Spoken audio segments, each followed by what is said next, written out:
Brother Jeff, I found it. I want for everybody I love to get to enjoy God's perfect will for their life. You say, why? Because that's the only place that you're going to be happy. It's the only place you're going to find safety. Let me encourage you today that we find God's will and we do it.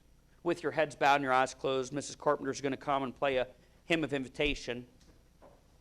With your heads bowed and your eyes closed, let's stand to our feet if you're able to.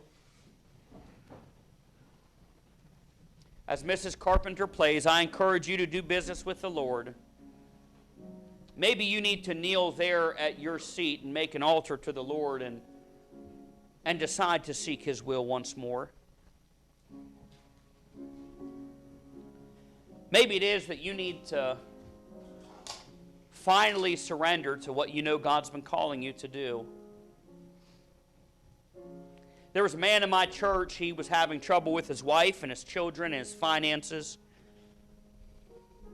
Been a member of my church for many, many years. Finally, I looked at him and I said, brother, when did God call you to preach? He said, preacher, I never told you God called me to preach. I said, when did God call you to preach? God had called that man to preach as a teenage boy, but he was fighting God. He wasn't surrendered to God's will.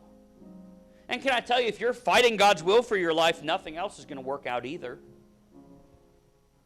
I wonder today, is there someone under the sound of my voice who'd say, preacher, I've been fighting God on some things, but today I want to surrender my will to His.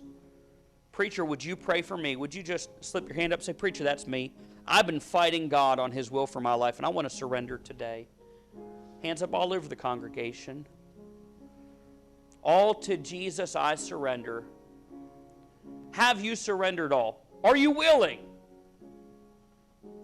I wonder today, before the invitation closes, I wonder, is there someone under the sound of my voice? You say, preacher, you talked about being saved.